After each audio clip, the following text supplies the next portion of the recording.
Basebo ne banyabo kati kumpi buli munnayuganda amanyi nti obulibwenguzi obulyake n'obukenuzi y'ensonga ekutte akati okubonyaabonya Uganda era y'ensonga ekutte akati mu kukyabaga enteekateeka za gavumenti zonna ez'okutuusaako abantu services ze baagala era obulyake obukenuzi n'obuli bw'enguzi y'ensonga lwaki eddagala terituuka mu malwaliro so nga gavumenti sente eziteekawo n'eziweereza ate ne palamenti n'ezikakasa obuli bw'enguzi n'obulyake y'ensonga lwaki enguudo ziri mu mbeera mbi y'ensonga lwaki gavumenti eremwa okwongeza emisaala gy'abakozi baayo nga bwe kyandigigwanidde era y'ensonga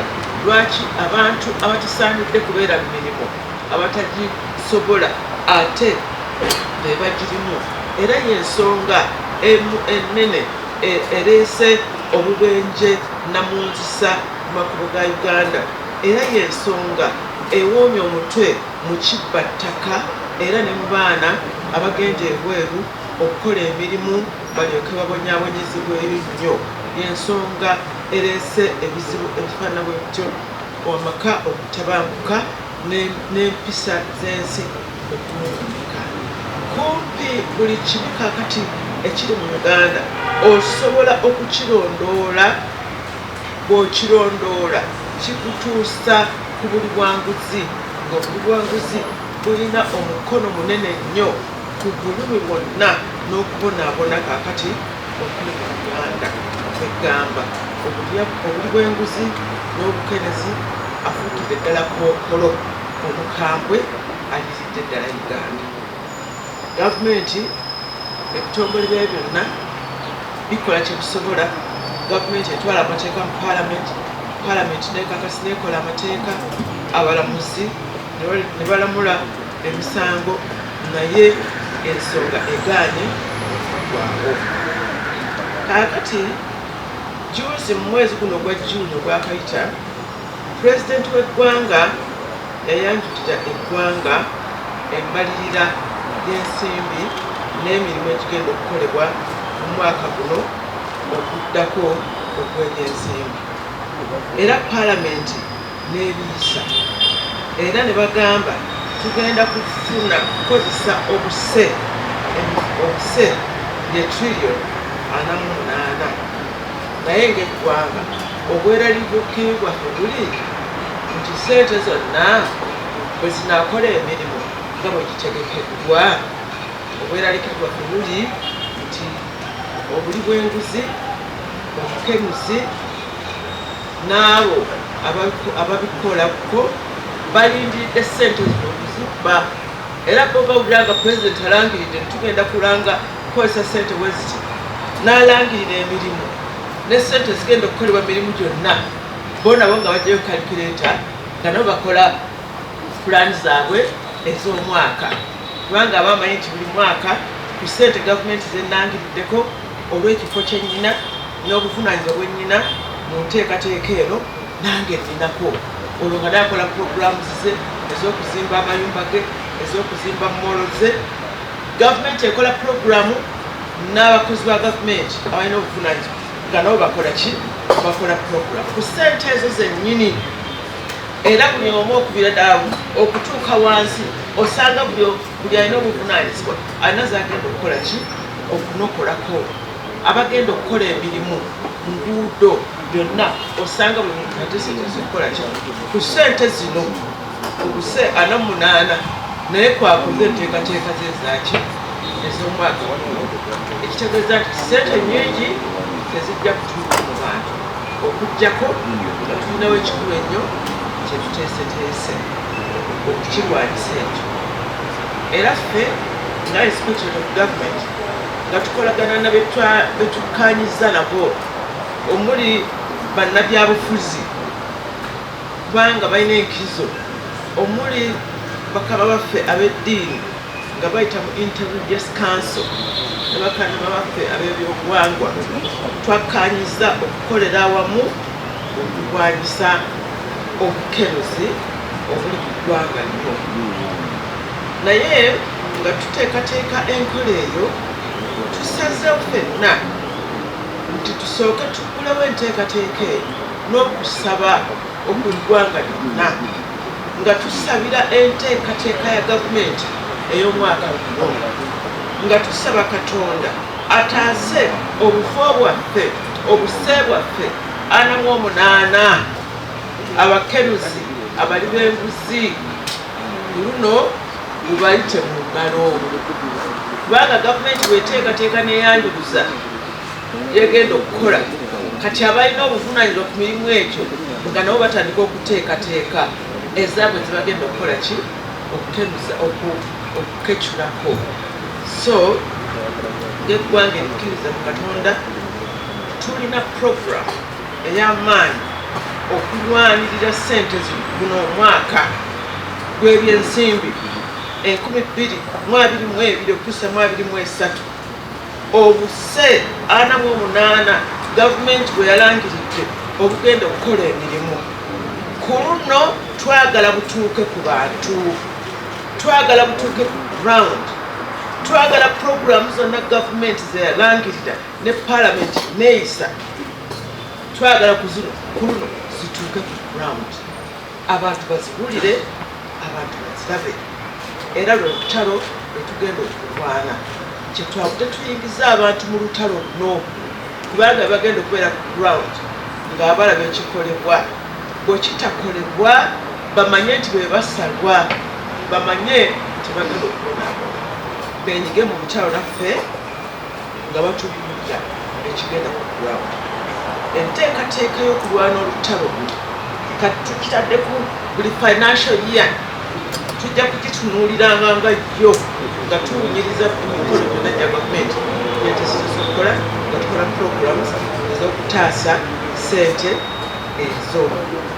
Enteekateeka eno tugenda kujanjubuza n'okusaba okw'eggwanga lyonna era okw'amadiini gonna ageegattira awamu mu Inter-Religious Council of Uganda.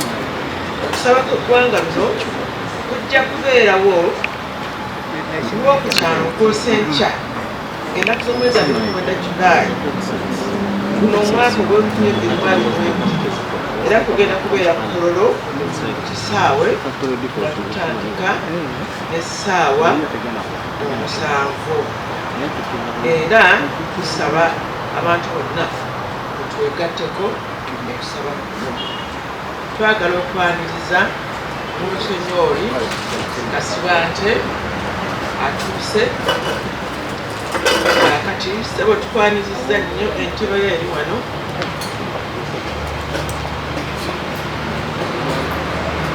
era nga osanze bikwatira nawe gye ebireko ne byoyogera ku nsonga eyo ey'okusaba okwawamu okugenda okubeera ekkololo.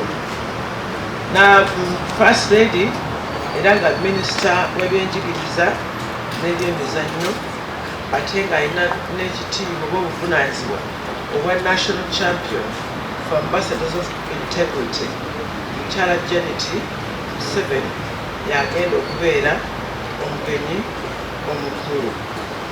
Kale mmaliriza nga mbategeeza nti ekituleese wano olwaleero kutegeeza bannayuganda nti nga twegattidde wamu nga tukulemberwa bakama baffe aba Inter-Religious Council, bakama baffe bakadde baffe mu madiini gonna agali wano mu Uganda agegattira mu kibiina ekyo. Tugenda kwegattira wamu okusaba Katonda atutaase yaba akulembera olutalo olw'okulwanyisa enguzi ate n'obuse 48 okugenda kukola bajeti y'omwaka guno azitaase ababbi. Awo omukisa enteekateeka za gavumenti zonna, awo omukisa enteekateeka zaffe abalina obuvunaanyizibwa obw'okulwanyisa obuli bw'enguzi era awa omukisa ne bannayuganda bonna bayingire mu nteekateeka eno. Njagala okwaniriza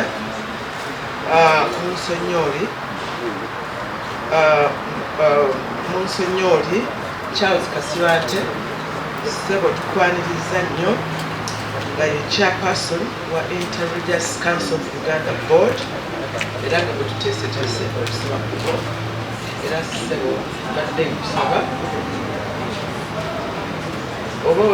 oba agamala kuko ebitundu 5 ekikumi. Buli inspector of government yayinanga budgeti ya biliyoni 43 kati batuwadde budgeti ya biliyoni 79.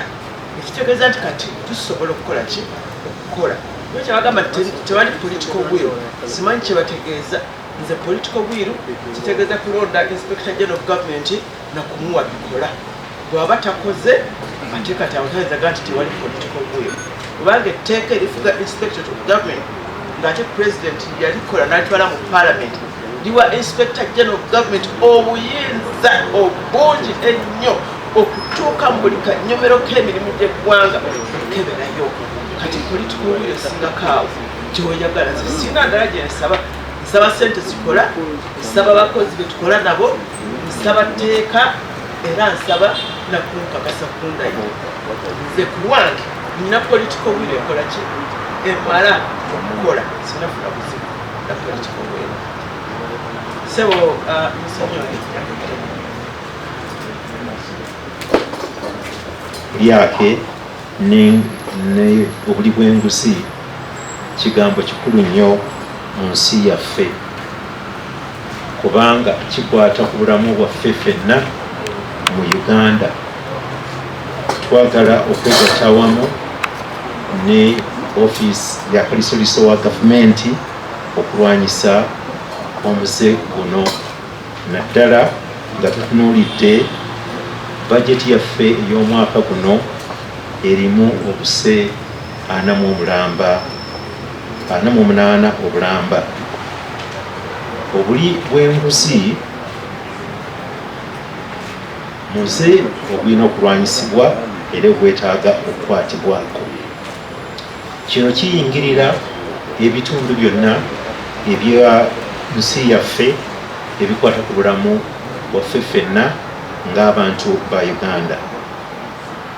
Ebyobulamu, ebyenjigiriza, obukuumi bw'eddembe, eby'emmere ate n'ebintu ebirala ebikwata ku bulamu bw'omuntu.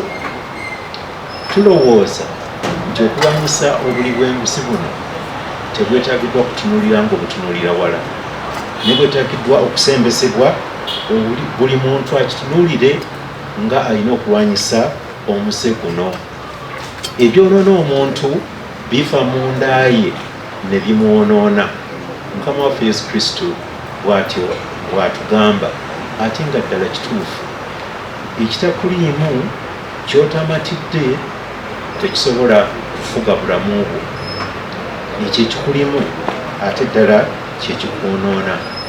Awo nno ffe twagala nnyo essira kuliteeka ku birowoozo by'omuntu n'omutima gwe, the conscience, emmeeme y'omuntu, okulaba nti ekyuka buli omu n'atunuulira omuze ogwo ng'omubi okugulwanyisa buli yenna waali.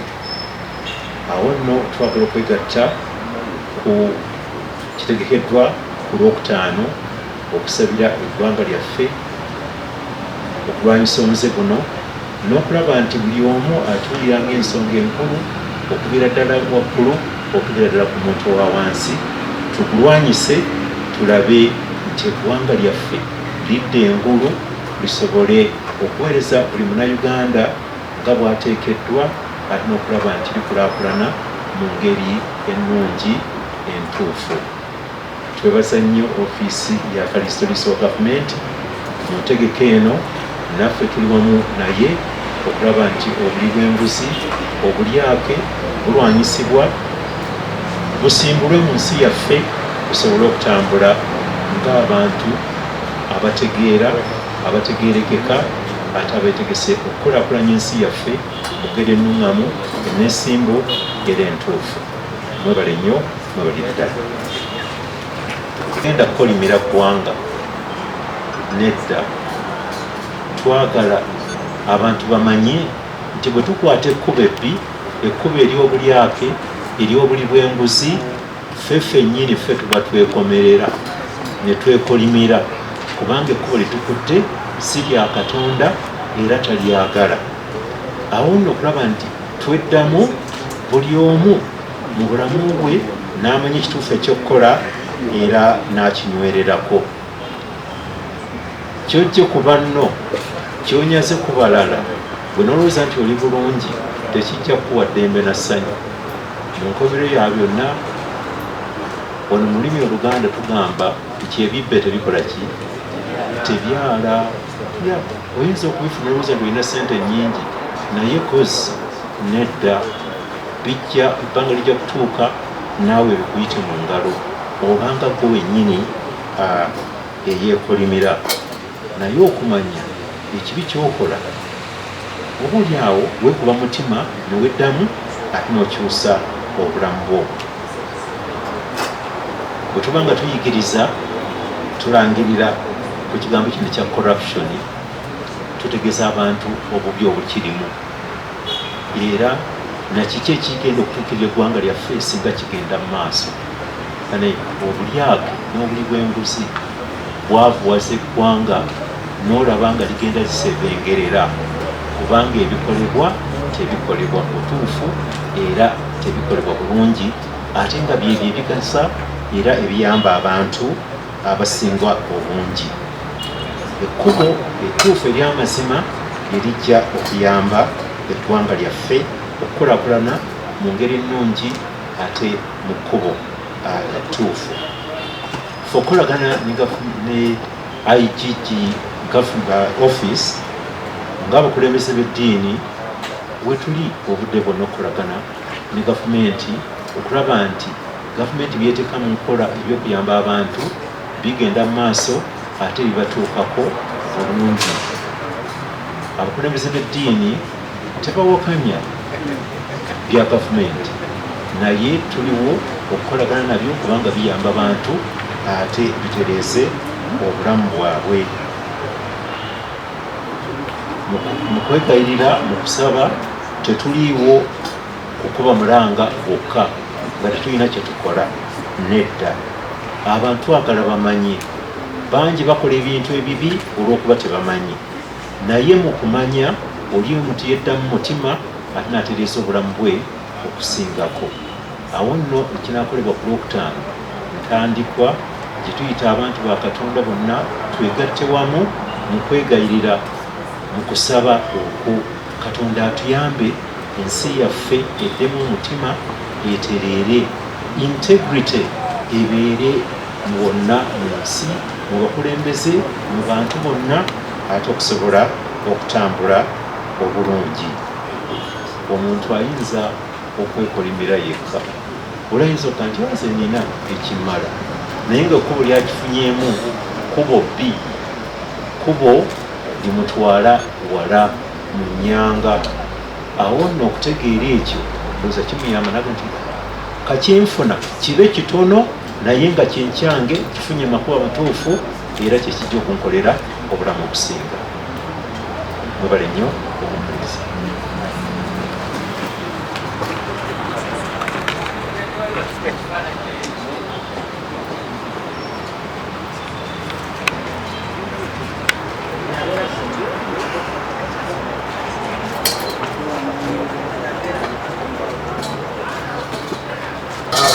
Ggwanga